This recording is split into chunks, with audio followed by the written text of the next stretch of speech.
Boa noite, muito boa noite. Mais uma transmissão do Grupo Fósseis começando, mais um bate-papo pré-histórico. Hoje com duas novidades, né? A primeira novidade é o Yuri Lemos, que vai colaborar com a gente. Boa noite, Yuri. Boa noite, Juliano. Boa noite, pessoal. O Yuri todo pimpão, todo Ah, feliz. todo Ô, Yuri, serelepe. conta um pouco sobre você para nós que Então, que acompanhamos o canal do Grupo Fósseis. eu sou biólogo licenciado pelo Centro Universitário de Caratinga, cidade que eu resido atualmente. Eu sou pós-graduando e estou pretendendo cursar o bacharel de Ciências Biológicas também. Questões pessoais que eu gosto muito e... Enfim, E não está satisfeito, tem que ter mais ciências quero mais um biológicas. É pouquinho. isso mesmo. Eu adoro, eu sou uma pessoa muito curiosa, eu tento ser um pouquinho extrovertido, eu não sei se Você é de vocês gêmeos? conseguem. Não, sou de câncer, por incrível que pareça. Então, aí o que acontece? Eu sou um pouquinho extrovertido, eu gosto de falar e quando eu falo, fico gesticulando, batendo no microfone, desculpe, vocês que estão ouvindo. E o que acontece? Eu sou apaixonado por zoologia, eu sou apaixonado pela história, sou, obviamente, apaixonado pela paleontologia e integrante do Grupo Fósseis. Olha só que curioso, não é mesmo? Mas, assim, de paixão, eu fiquei muito feliz pelo convite que eu recebi para estar aqui presente. E estou muito ansioso. Ótimo. É assim mesmo. Aqui é uma grande família, nós recebemos todo mundo.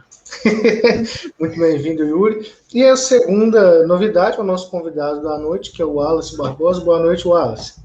Boa noite, Tudo bem? tudo ótimo.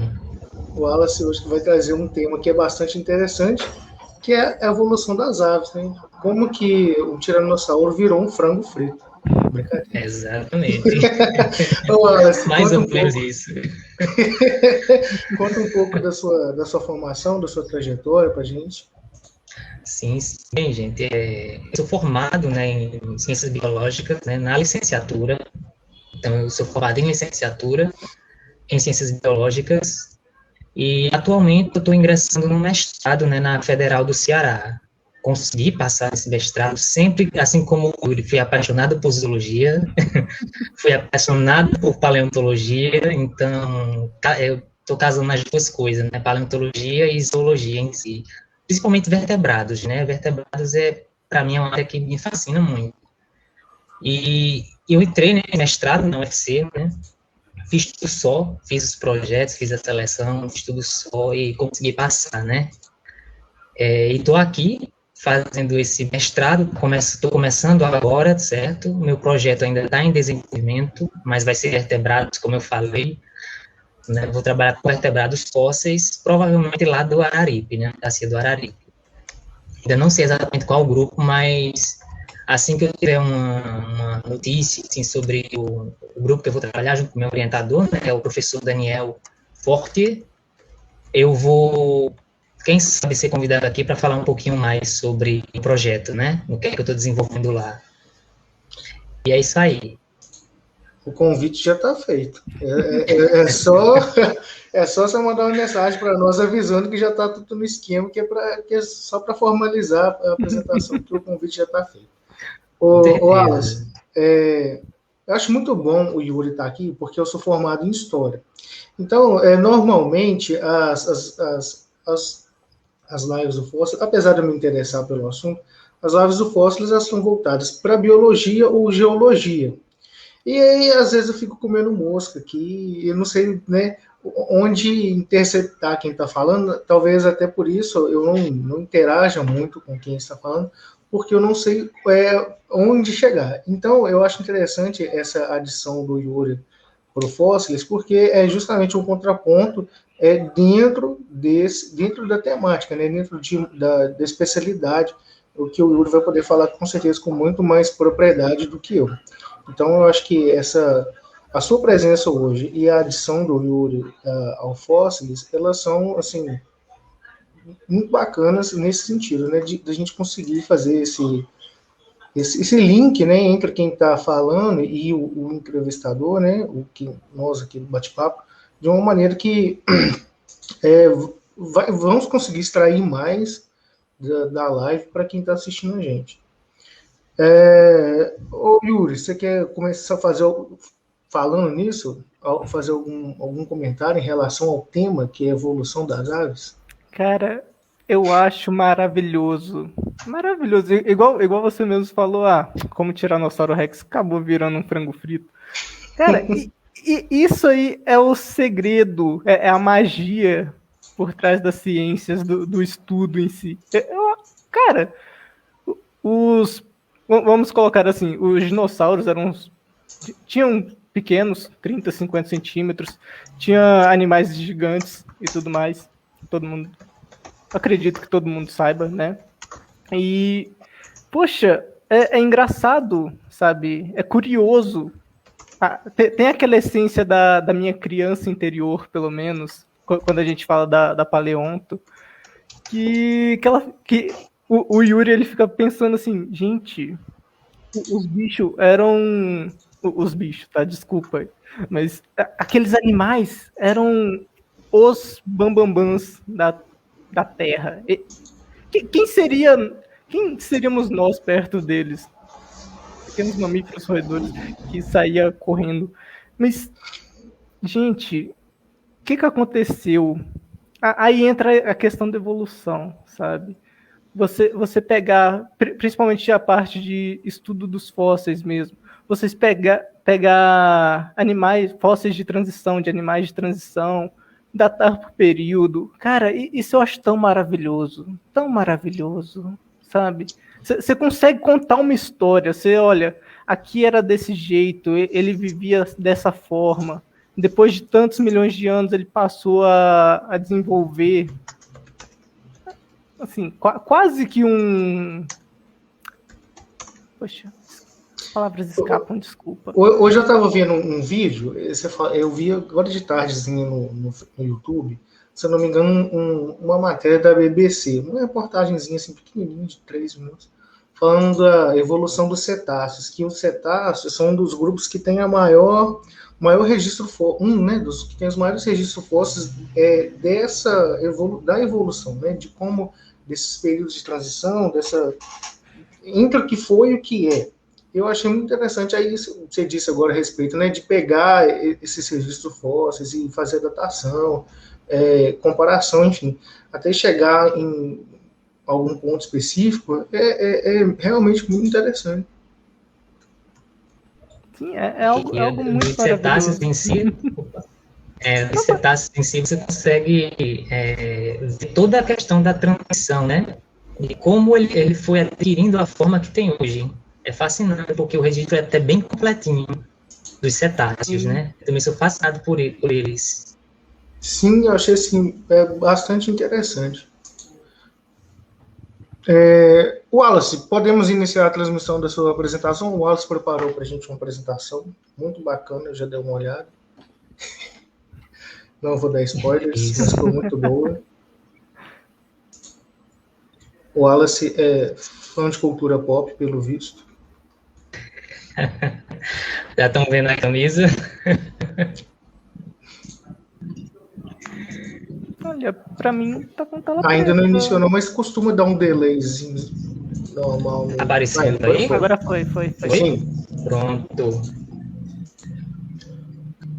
A palavra é sua, fica à vontade. Certo, gente. Bem, vou aqui falar com vocês um pouco, né? Eu quero apresentar um pouco do conhecimento que eu tenho, das pesquisas que eu fiz sobre a evolução das aves, né? E como é fascinante a gente ver a evolução delas acontecendo no processo da história da vida na Terra, como elas vieram surgindo, como elas surgiram, como elas evoluíram de ancestrais, dinossauros, arcossauros, até chegar na forma que tem hoje, né? E a gente vai trabalhar um pouquinho sobre isso e apresentar algumas características, né? E como bem pode ver aqui, os seus ancestrais, né? A gente vai dar uma olhadinha neles também e ver como isso foi acontecendo, baseado no que a gente tem hoje, né? O que a gente descobriu hoje. Óbvio que vai ter informações que ainda estão em desenvolvimento, outras coisas que ainda estão em discussão, Mas é algo que a ciência está trabalhando sempre, né? Buscar as respostas. Para a gente apresentar, né, essa questão da evolução da árvore, a gente precisa voltar um pouquinho no tempo, né? Então, a gente precisa voltar ao passado, né? A paleontologia é uma ciência fascinante justamente por isso. O Wallace, licença. Oi. Será que tem como você dar um F5 para abrir a tela? Ou já deu aí? Eu já dei aqui no F5, não está aparecendo aí? Para nós, não. Continua, você passou agora o slide, mas mesmo assim continua reduzido.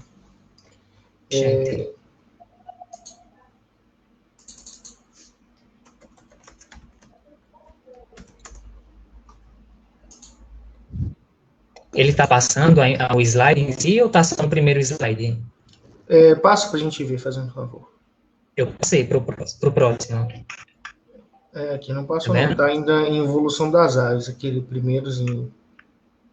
Estranho. Só um momentinho, então, aqui. Tá. Qualquer coisa, você só reduz essa aba de cima e a lateral e já fica legal também.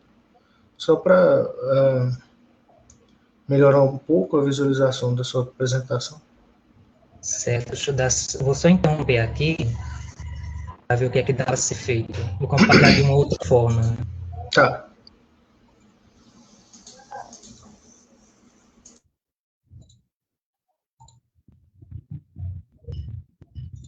Vou ver aqui.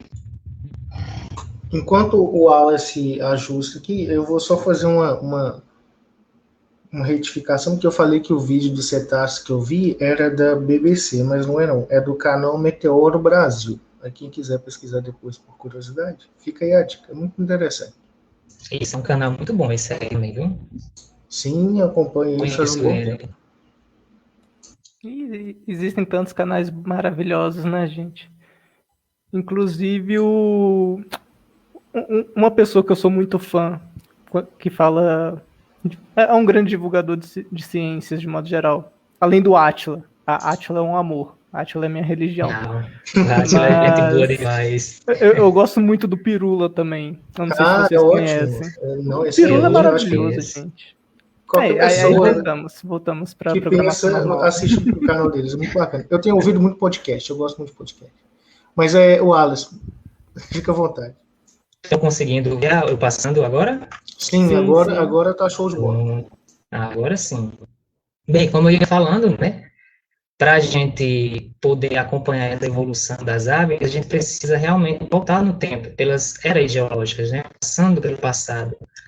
E como eu falei, na ciência paleontológica, a paleontologia em si, ela te permite isso, te permite, com os métodos científicos, né, fazer uma viagem no tempo. Isso é que é fascinante.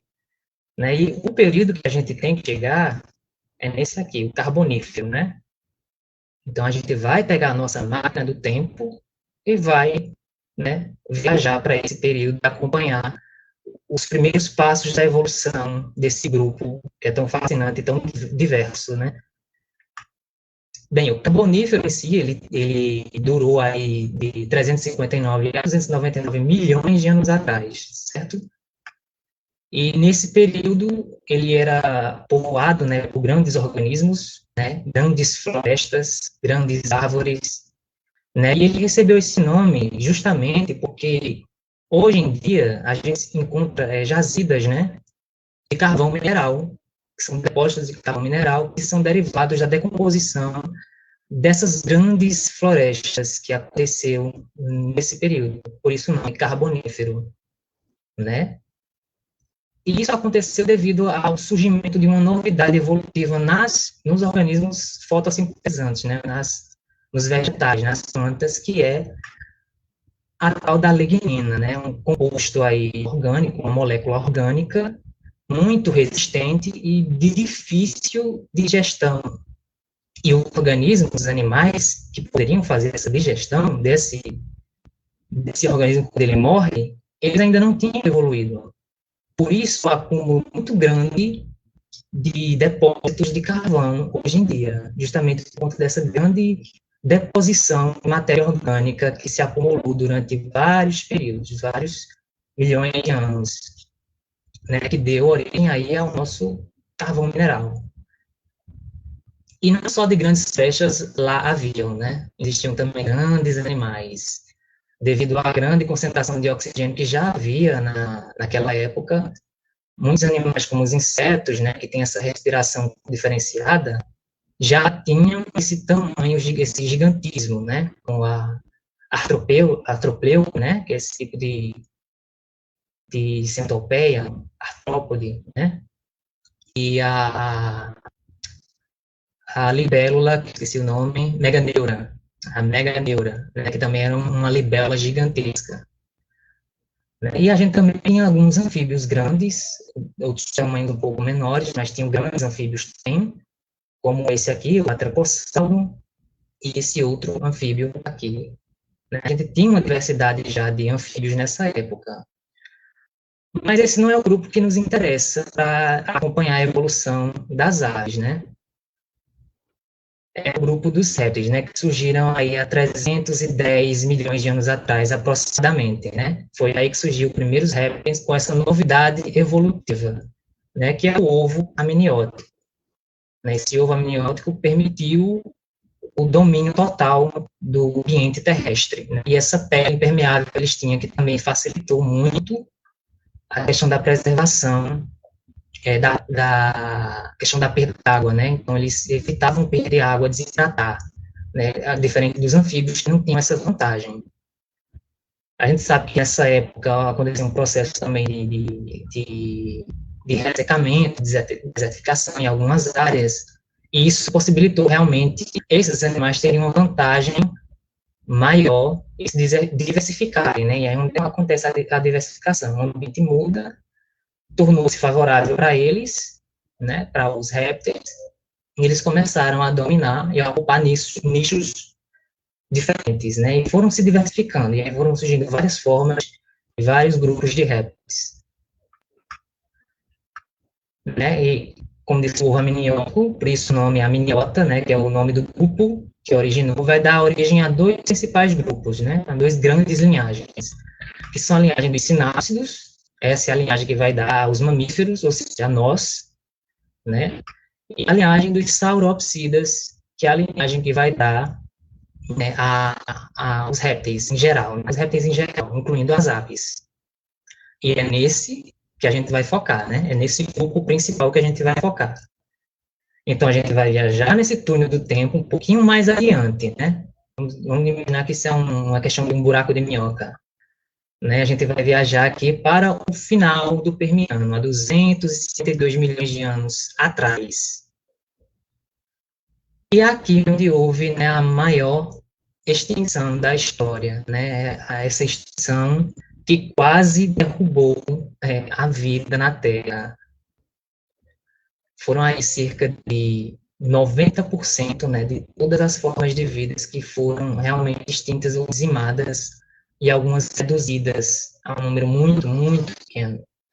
Né? Hoje em dia, a gente sabe que a gente tem algumas hipóteses que tentam explicar esse processo de extinção, né? Tem uma série de vulcanismos que liberou aí gás carbônico, né, na atmosfera, o que causou um efeito de aquecimento, né, global, extinguindo também uma anoxia nos oceanos, a acidificação dos oceanos, que isso possibilitou. A gente tem aí algumas evidências, como as Siberian Traps, se não me engano, que ficam lá na Sibéria, que é uma área que tem rocha vulcânica dessa idade, né, do Permiano, do final do Permiano, que evidencia essa questão de como essa série de vulcanismo aconteceu. Provavelmente devido à questão da formação da Pangeia, né, o continente único. E muitos grupos de animais, eles foram extintos, de organismos, né, eles foram extintos, além de plantas e animais, né, como os trilobitas, que duraram bastante tempo, mas não resistiram a essa extinção, infelizmente.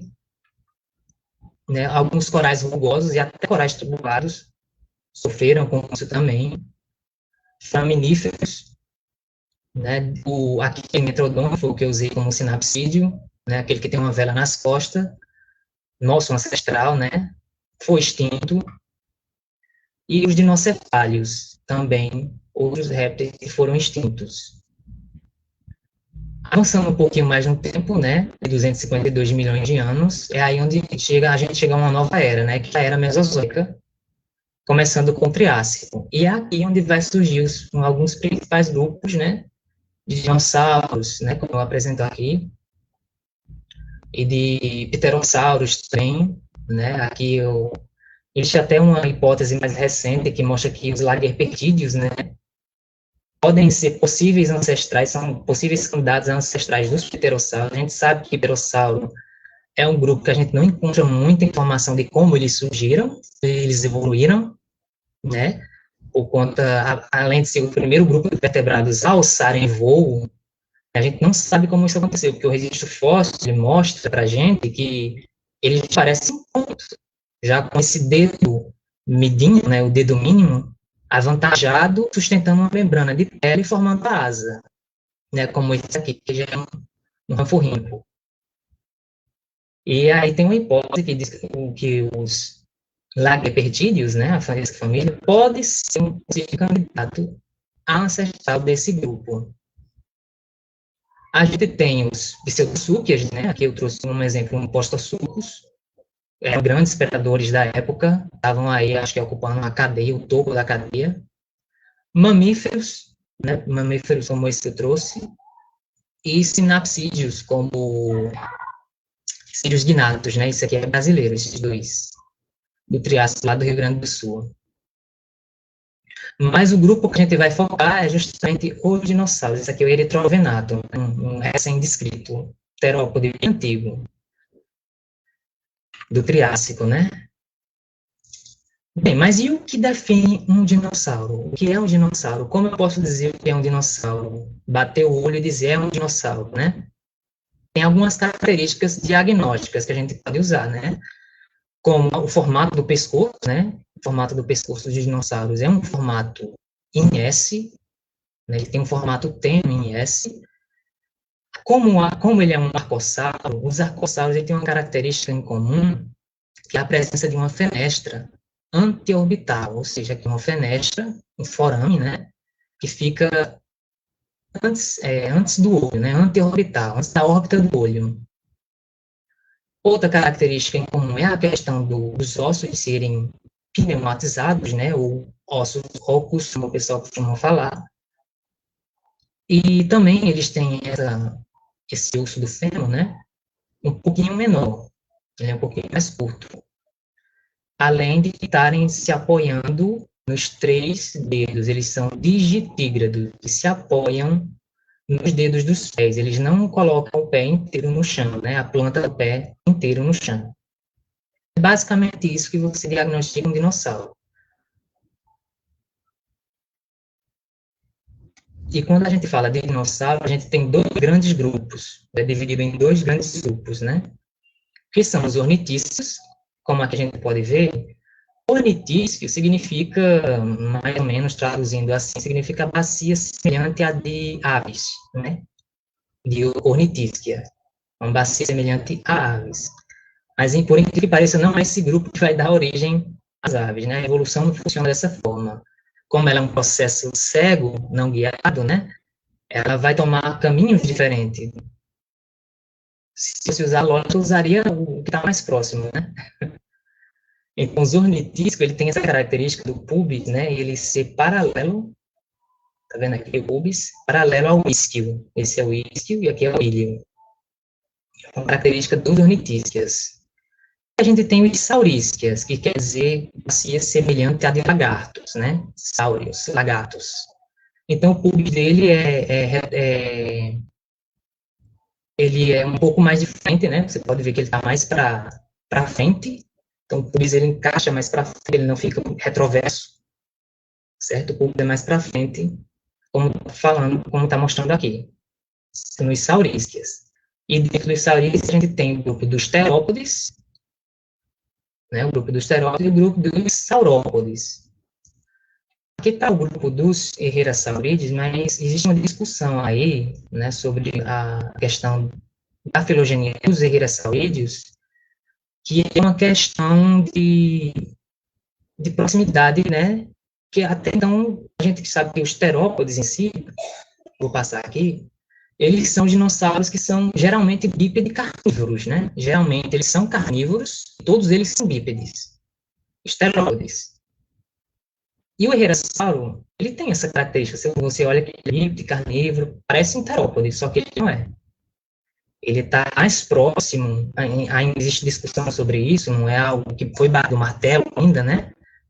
Que ele está mais próximo do grupo dos sauros, ele é um saurício basal, ele está mais próximo do grupo dos saurópodes, né, os sapodomorfos, que são dinossauros de pescoço longo, né, os dinossauros de pescoço comprido.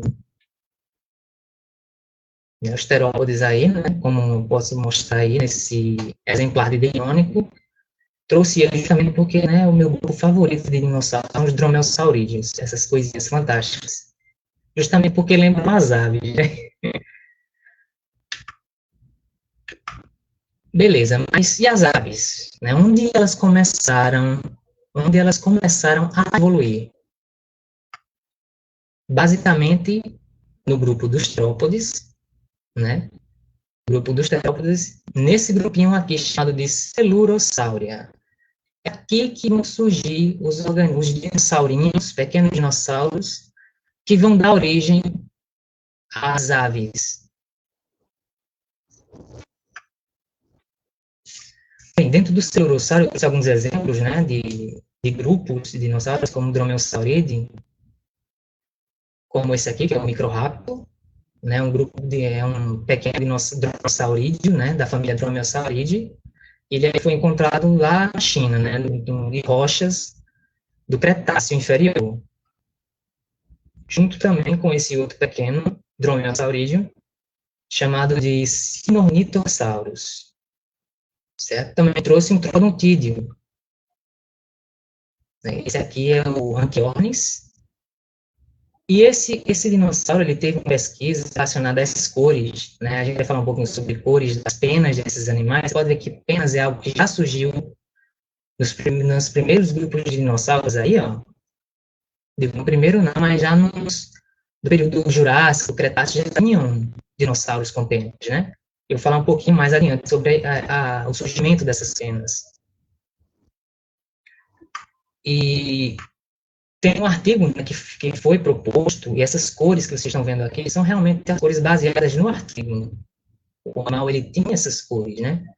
E foi identificado células, né, que são chamadas de melanossomos, nesse grupo, mais especificamente nesses animais, nem todos preservam os melanossomos, mas esse aqui tem uma excelente preservação e preservou essas células.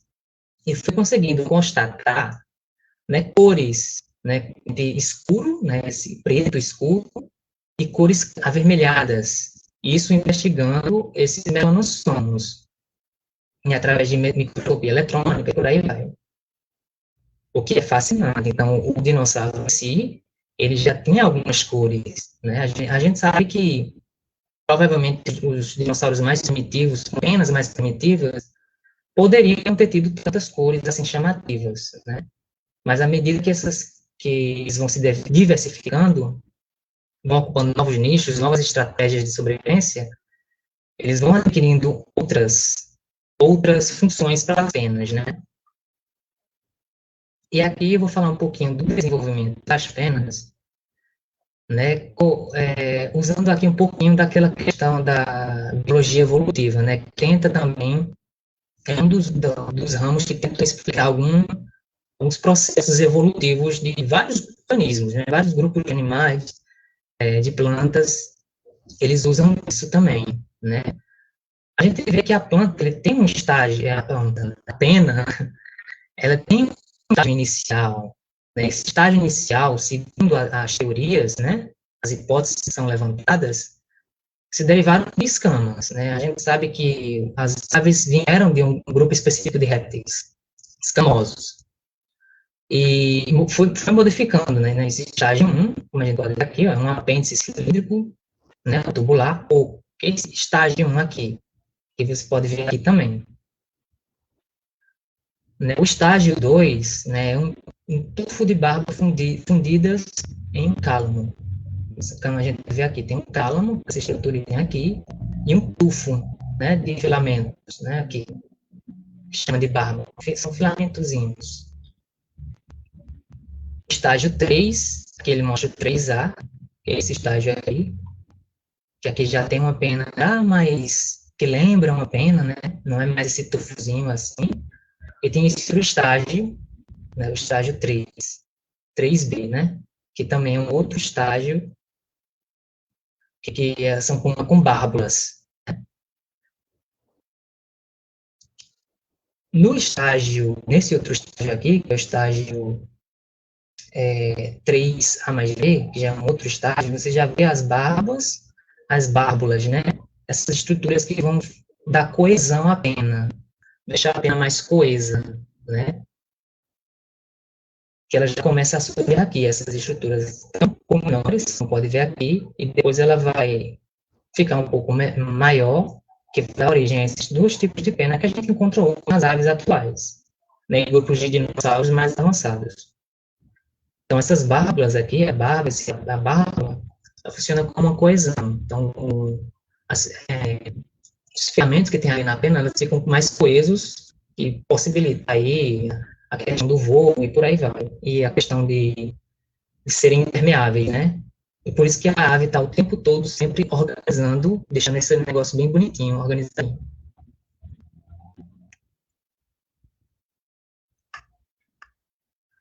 Aqui eu trouxe alguns exemplos, né? Esse aqui é o Sinosauropteryx, né? O tipo de pena que ele tinha, né?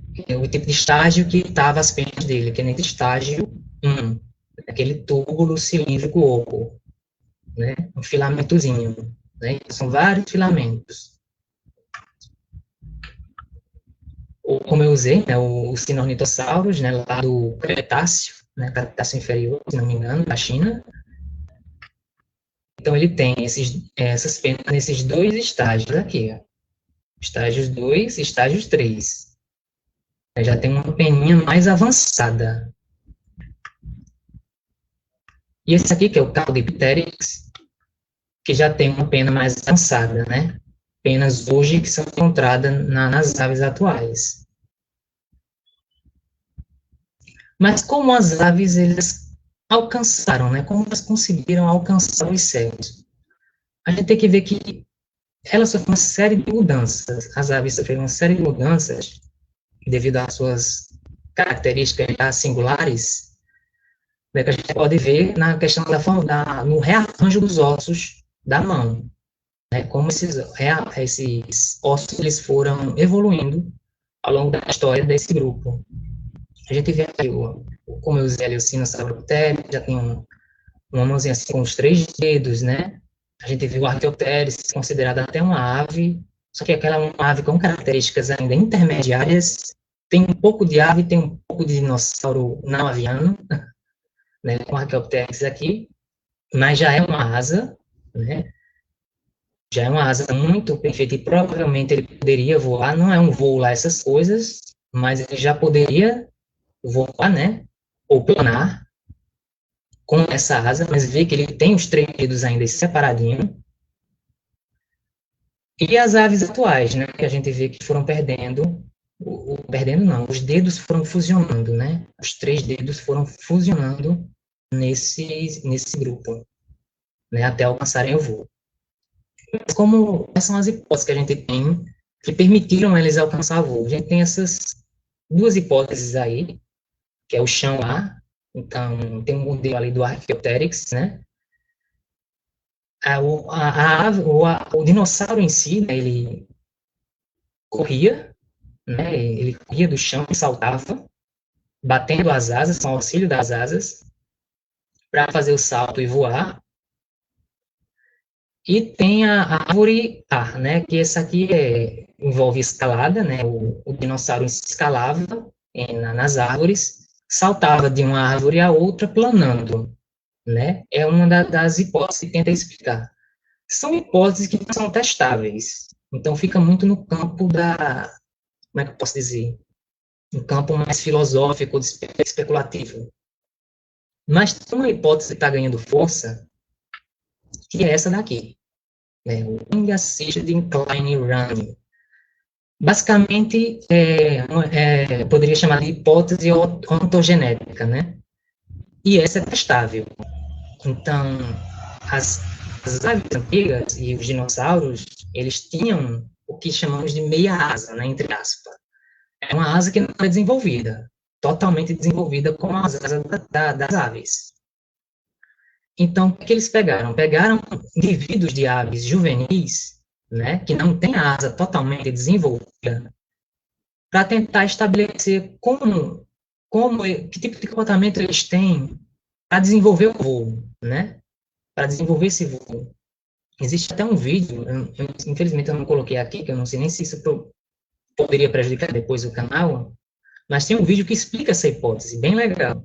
Então, ele colocava a ave, pegava a ave e colocava como é que eu posso dizer, sua família ali, o seu grupozinho, e essa ave ele subia até lá em cima através de uma superfície inclinada. Né? E você pode ver que ela usa o apoio das patas, né, das patas traseiras e das dianteiras, das asas, né, para poder fazer esse esforço para subir até lá em cima. Isso leva a crer que esses dinossauros mais primitivos, celurossauros, né, maniraptores, eles poderiam, né, ter esse tipo de característica antes de alcançarem o voo. Poderia haver um estágio aqui intermediário de comportamento entre esse organismo, né? Então, é uma hipótese bem plausível que explica, né, como elas poderiam ter alcançado aí os céus, como elas poderiam ter alcançado o voo. Então, ontogenia pós-natal. Então, essa hipótese é usada com indivíduos que não estão ainda crescidos totalmente, né? Então, as asas, elas não estão desenvolvidas totalmente. E quando não estão desenvolvidas totalmente, elas vão usar essa asa para outras funções, como essa de se equilibrar, inclusive em superfícies bem inclinadas, né? Bem inclinadas mesmo, ela consegue subir isso. Então, poderiam subir árvores para escapar de possíveis predadores, né? E você olha esse comportamento, gente, nas aves, na galinha em si, né? Nas galinhas. Você vê que elas sempre procuram lugares altos para tentar se abrigar, né? Esse tipo de grupo de aves, né? Dinossauros avianos. Então, eles procuram sempre esses locais altos, e provavelmente para fugir de possíveis predadores, para se abrigarem, se protegerem de temperatura em si, de fatores ambientais em si. Então, essa é uma hipótese que foi levantada, né? E que é a mais aceitável até agora, né? Até não propor uma hipótese melhor que essa. E sobre o desenvolvimento da mão das aves, né? Aqui a gente entra no campo daquele campo que eu falei, que é um campo mais específico, mais profundo. Eu não me aprofundei muito nessa questão, não consegui achar muitas imagens para mostrar para vocês, para exemplificar, porque realmente eu não consegui achar mesmo. Tentei procurar, mas não achei. É o campo da biologia do desenvolvimento, né? É como foram surgidos aqueles dedos, aqueles 3 dedos funcionais das aves e dos dinossauros em si, né? Que é a característica que define o dinossauro, aqueles 3 dedinhos funcionais. Então, a mão das aves, né, ele apresenta inicialmente 5 condensações pré-cartilaginosas, das quais apenas 3 correspondem aos dígitos 2, 3 e 4, que são dígitos presentes nas aves, né? O 2, 3 e 4. Então, esses são os que se ossificam e chegam a constituir aquela mãozinha com os 3 dedos, né, da ave adulta. Como a gente pode ver aqui nesse trópode antigo, né, o Celopsis, ele tem os 3 dedos, mas tem uma lei que não é funcional, né, um dedinho que não é funcional.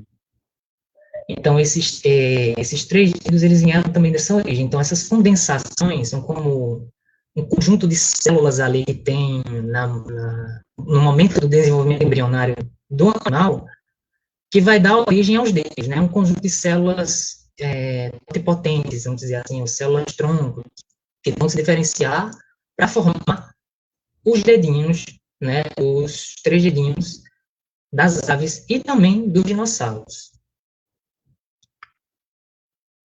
Há casos, né, que terópodes não avianos, né, como o alossauro, que eu trouxe como exemplo aqui, e as aves, elas seguem uma sequência diferente, onde as condensações 2, 3 e 4 originam os dígitos 1, 2 e 3. Relativamente, basicamente, as condensações 1, 2, 3, 4 e 5 poderiam dar origem aos dedos 1, né, condensação 1 ao dedo 1, né, ao dedo 2, a condensação 2 ao dedo 2, assim sucessivamente. Cada condensação respeita um dedo específico. No caso das aves e de alguns dinossauros, como o alossauro, diferente, né? Você vê que a condensação 2, vou mostrar aqui, vai dar origem ao dígito 1 da ave, e não ao dígito 2 da ave. Isso até foi um argumento usado para tentar refutar a questão da origem terópoda de aves, né? Existem discussões, como a gente sabe, entre cientistas que corroboram, melhor dizendo, ou não com algumas hipóteses. E no caso desse, teve alguns cientistas que chegaram a propor esse tipo de coisa, né? Que as aves, que os terópodes, ele tem esse tipo de conformação, e nas aves é diferente. Por quê? Porque ela pode não ser de origem terópode, mas a gente sabe que não é bem assim que a evolução funciona, né? Como eu falei, a evolução ela é um processo cego, ela não é um processo guiado, e ela vai tomar formas diferentes,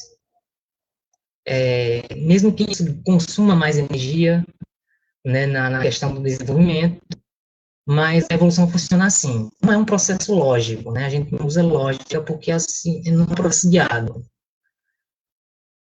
Né? Então, existem alguns outros animais que têm, se não me engano, tem um tipo de lagarto, não lembro qual é o nome dele, que tem também essa característica. E tem um terópode que também tem essa característica, né, que é o alossauro, de desenvolvimento. Então, isso não refuta em si as outras hipóteses que sustentam muito a questão da origem terópoda para as aves, né? Hoje já é batido um martelo, hoje a gente sabe que as aves em si, elas são um grupo bem especializado, né, de dinossauros. Arcossauros, répteis, dinossauros, e por aí vai. Maniraptores, celurossauros, né? Então,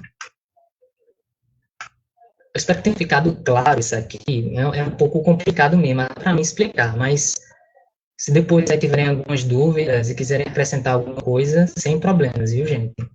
Sobre essa questão do desenvolvimento embrionário. Tem algumas características, né, que unem, características anatômicas, né, que unem os dinossauros que são mais próximos das aves, né, e as aves em si, né, como a presença da fúrcula, que a gente vê aqui, a fúrcula é a característica que já tem oviraptorosaurídeos, né, e os dromeossaurídeos. A pubis retrovertida já tinha em dromaeossaurídeos e trondotídeos. Se você ver realmente a pubis desses dinossauros, a pubis deles já é retrovertida, junto com o isquio, né? Ele já é um dinossauro bem avançado, né? O externo em quilha já é uma característica desse tipo de grupo aqui. Eu trouxe até a imagem dele aqui, né? Que são os alvarezsaurídeos. Né, eles já tinham ali uma questão de quilha, né, aquele ossinho monodecaquia.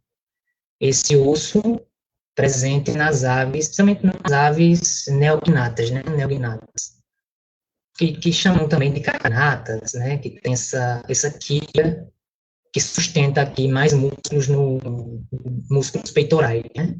Então tem mais encaixe de músculos peitorais para auxiliar no voo, gente.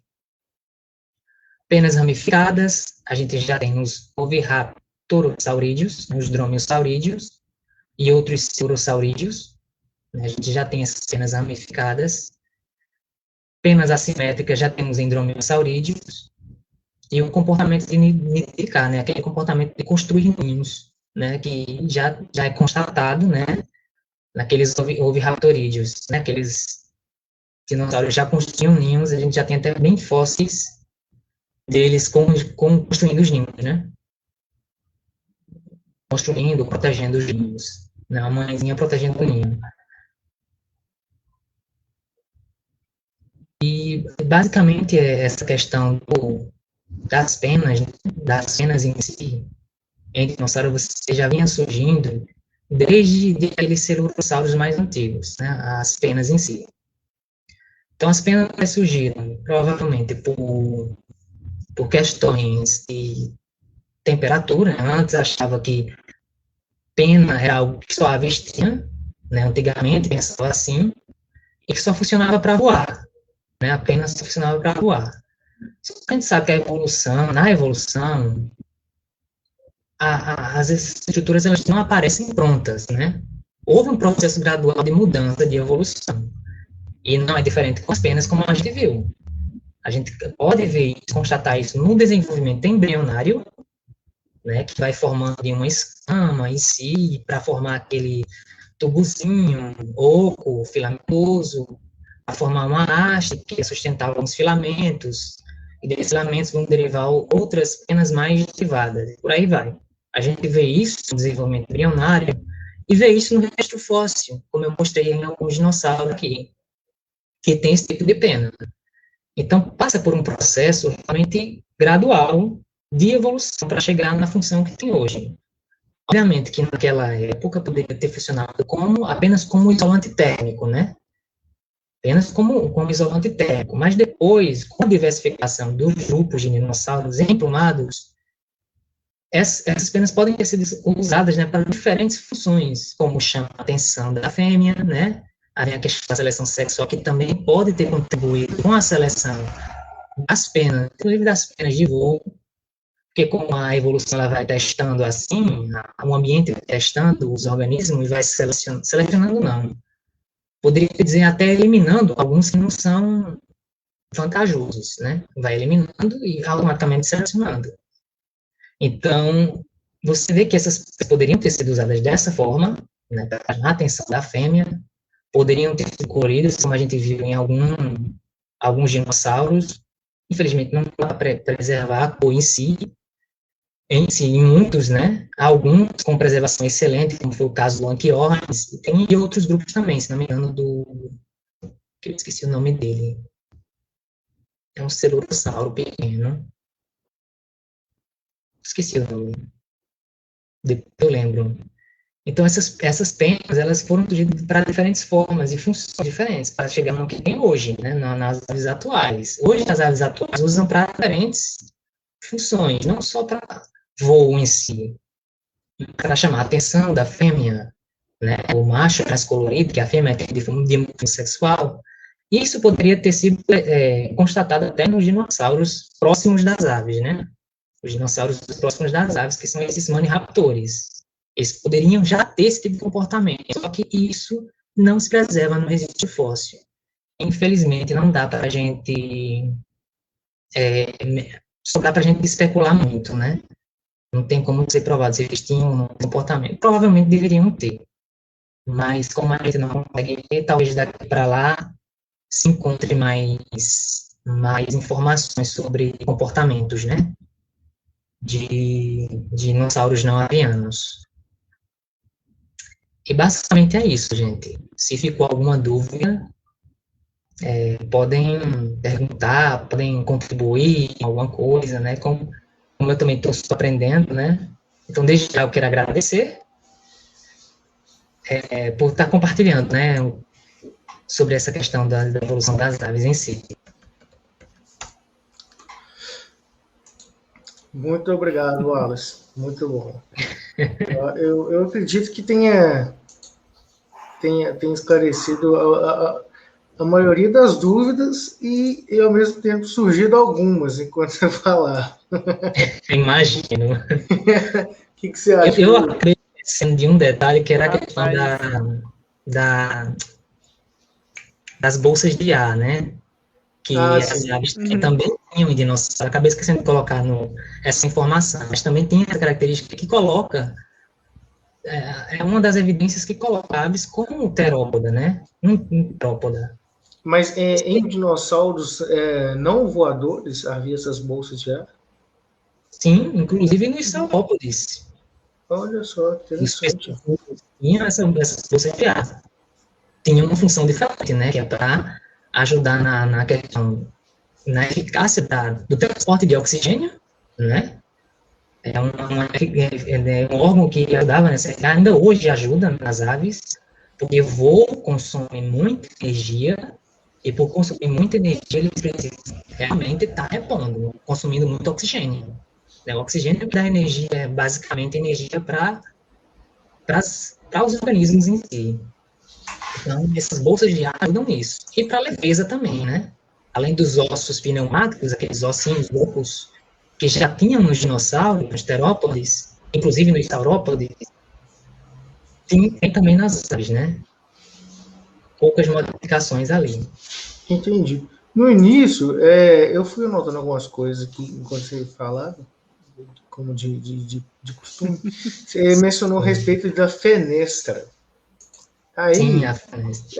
Que ela identificava, né? Uma das características dos dinossauros, né? Que era servir como um identificador. Qual que era o objetivo, a função dessa fenestra? Porque eu não peguei bem, não. Sim, sim. Não, as fenestras não estavam presentes só nas aves em si, nos dinossauros não avianos, né?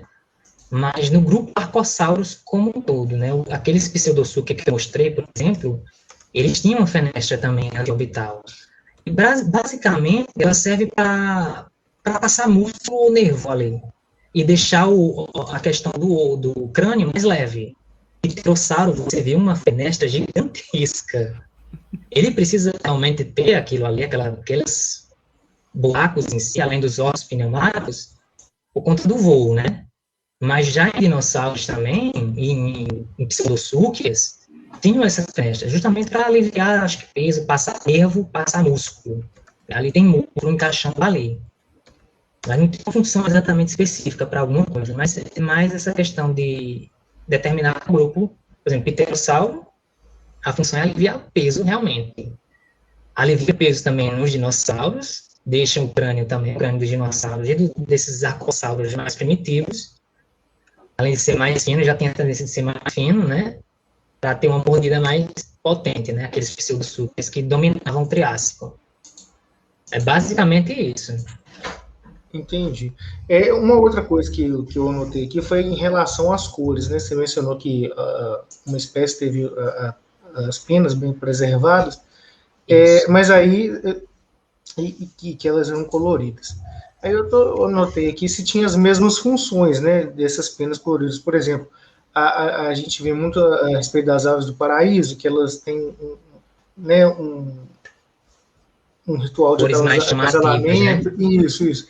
Será que talvez fosse assim também? Mas aí no final você respondeu isso, né? Eu já tinha notado e você respondeu isso. É uma coisa interessante, já que esses dinossauros são celurossauros, né? E as aves não deixam de ser celurossauros, não deixam de ser dinossauros, não deixam de ser maniraptores, né? Como os velociraptors, né? Dromeossauros com velociraptor, que são maniraptores. Eles poderiam, no caso dele, teve apenas as cores, né? Os melanossomos preservados, por causa do estado excepcional de preservação daquele fóssil. Então, teve os melanossomos preservados e conseguiu constatar as cores, né? Aquelas cores que você viu, preto, branco, cor clara, né? O branco, o vermelho, eram as cores originais do animal. Tem um outro também, que eu acho que eu mostrei, não lembro o nome dele. É um que tem um bandeamento de cor marronzado na cauda, uma cauda comprida, né? Marronzado e claro, tipo amarronzado e branco, aquela listrinha na cauda.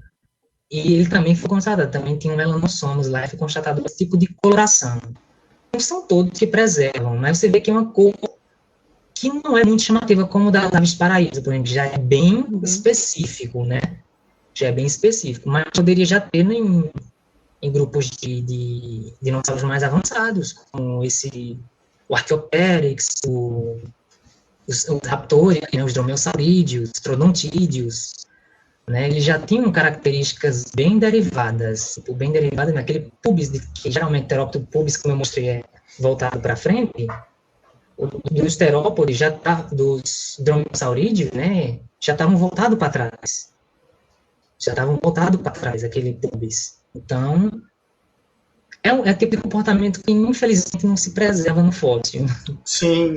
Não tem como a gente especular baseado somente. em comportamento, em anatomia comparada em comportamento, mas realmente não dá para bater o martelo que era assim. Até o processo psicólogo entre eles. Né? Pois é, cara, né? Já pensou? Coisa fácil. Se pudesse voltar no tempo de ver como realmente.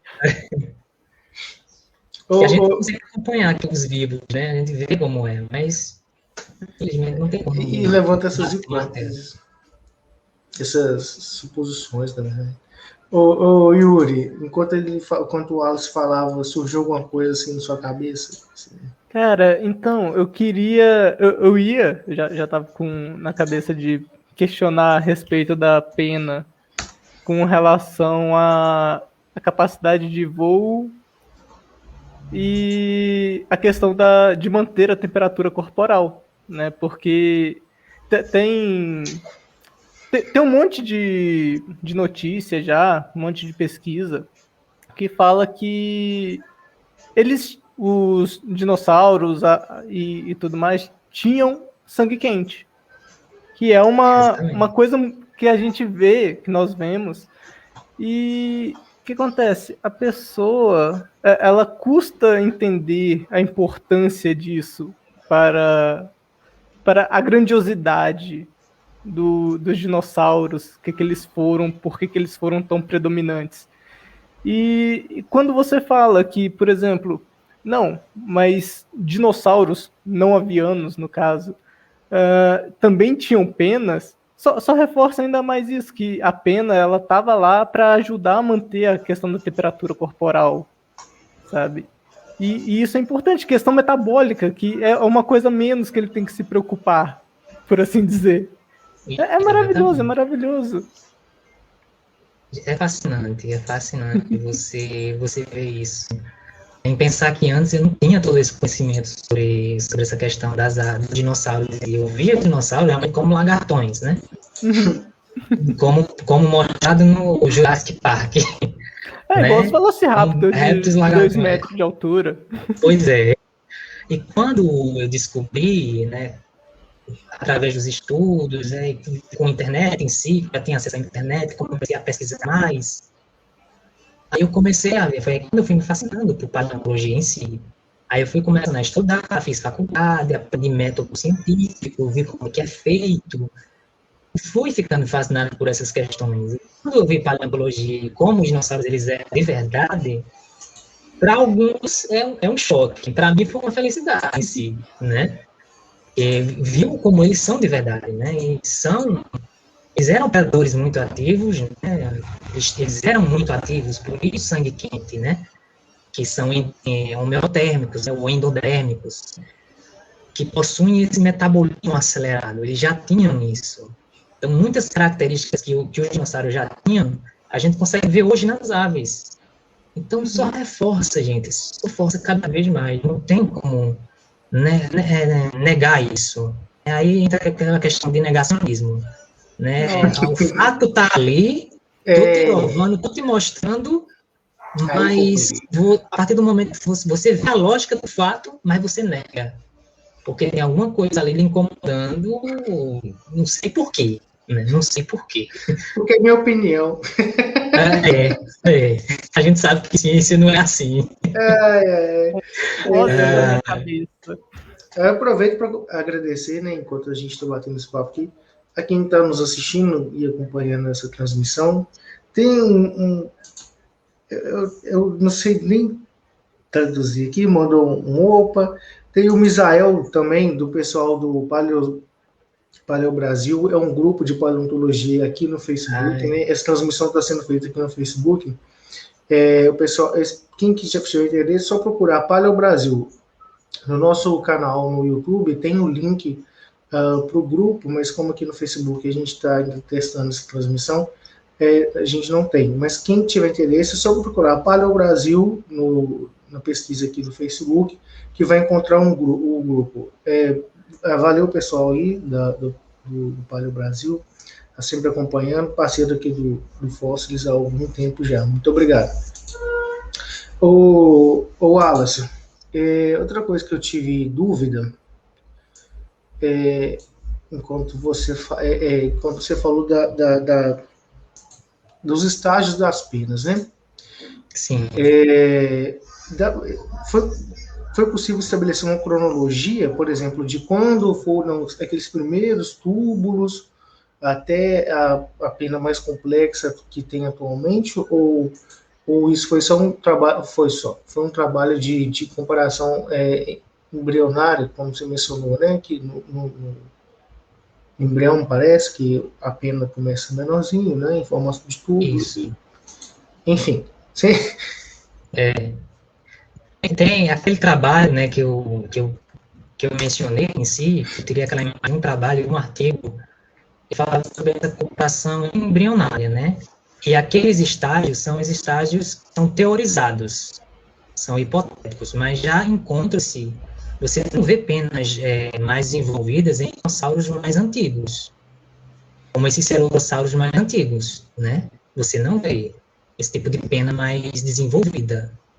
E conforme ele vai avançando e os grupos de pterodossauros, eles vão se dividindo, né? Dando origem, por exemplo, ao Rex, ao Tiranossauro Rex, que hoje se discute a questão da presença de penas ou não, né? Porque os ancestrais dele já tinham penas, né? Os tiranossauroides, entre aspas, né? Para os taxonomistas, tiranossauroides entre aspas, né? Eles já tinham penas, né? Você vê alguns tiranossauroides, inclusive brasileiros, como Santana Rápido, né? Aqui da Bacia do Araripe, né? A formação Romualdo, o Araçauro, que foi descrito recentemente, um tiranossauro, eles já tinham aquelas penas, mas você vê que não são penas desenvolvidas, são penas, eu poderia dizer, filamentosas, né? Mas eles já eram mais peludos, eles tinham aquele monte de penas que pareciam pelos, mas não são pelos, análogo, né? Não são pelos, são penas em si, em estágios iniciais, como proposto historicamente, né, proposto à lei. Entendi. Só para avisar o pessoal que está acompanhando, que depois quiser acompanhar esse vídeo, assistir mais uma vez, consultar, a gente vai disponibilizar ele no YouTube também. Essa transmissão está sendo feita ao vivo pelo Facebook, mas a gente vai disponibilizar o vídeo no YouTube posteriormente. Yuri, você tem mais alguma coisa? Porque se quiser fazer alguma pergunta, eu deixo com você, depois eu faço minha última e a gente encerra. O que acontece? Curiosamente, as suas perguntas bateram com as minhas. Então tá beleza. Curiosamente, aí, sabe? Eu achei uma que é a última mesmo, porque a gente já tem 1 hora, um pouquinho de live, e a gente encerra. Que em relação, eu esqueci agora qual é a espécie que você mencionou, que tinha 3 ou 4 dedos, e um desses dedos ele não era funcional, correto? Isso. Não seria meio que um contrassenso existir esse dedo não funcional? Talvez ele não fosse um meio do caminho entre algo anterior e as aves? Talvez fosse isso? Eu fiquei com isso na cabeça. Isso, era um Talvez essa não funcionalidade já era uma retração, não sei, uma fusão dos ossos. Ele já tem os 3 dedos funcionais, o que é uma característica que define dinossauro, que eu esqueci até de mencionar, né? São 3 dedos funcionais.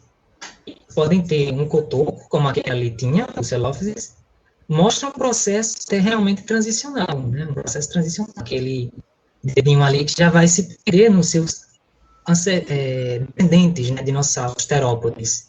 Aquele dedinho já não vai existir mais, né? Você vê um raptor.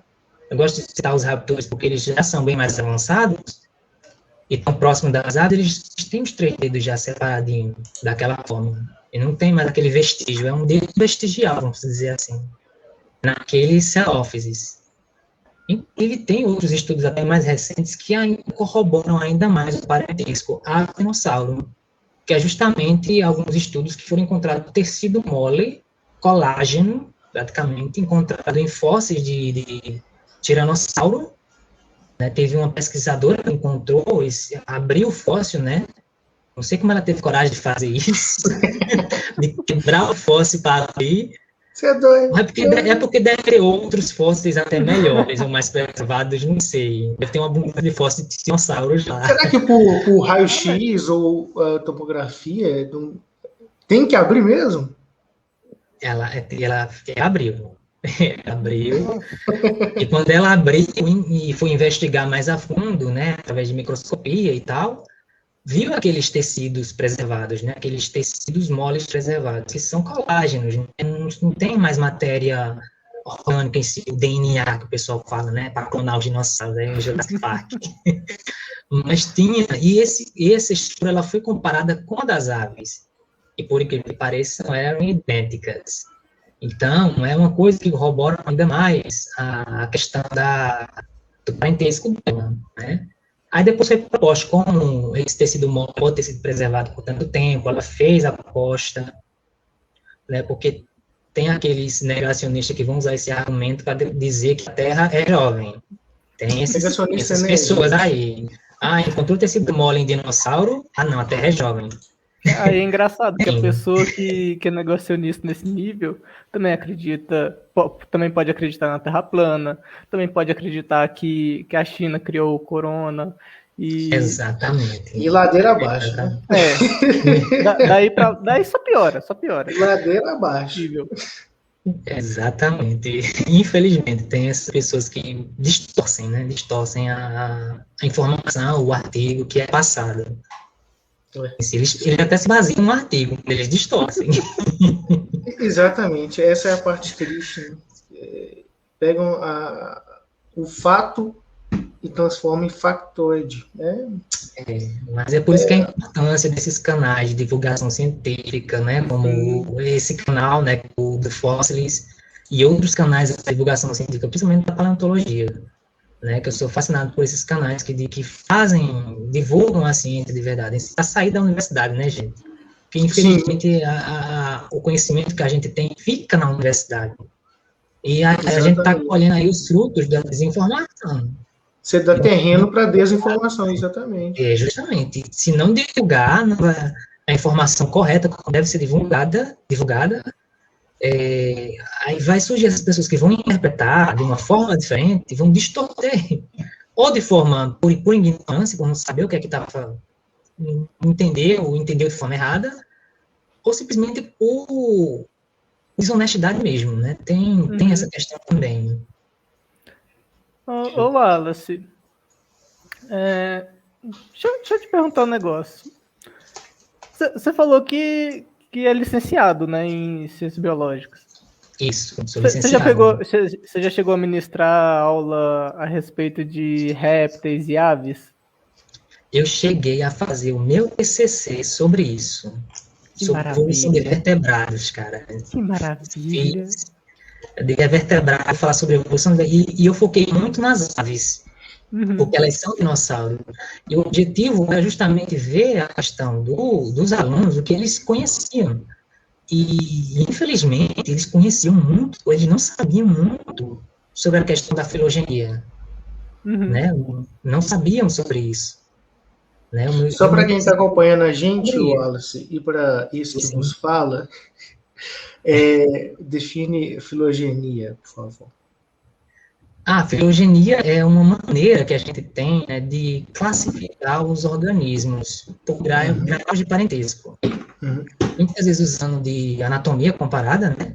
Aí vai entrar naquele negócio a questão da comparação de características, aquelas características que são mais basais, né, em organismos em si, mais basais, com características que vão surgindo, né, ao longo da história da vida em si. E a gente tenta organizar isso numa filogenia. É aquele negócio da árvore filogenética, né, como eu mostrei, a questão do cladograma. Meu TCC eu fiz tudo isso, gente. Ensinei os alunos como é que faz uma filogenia. E eles gostaram muito. Ensinei através de jogos didáticos. Então, Iniciação científica no ensino fundamental e médio. Maravilhoso, maravilhoso. Uma vez eu peguei aula em São José do Batatal. Fica em Ubaporanga, aqui em Minas. E eu tranquilinho, eu adoro essa parte de vertebrados.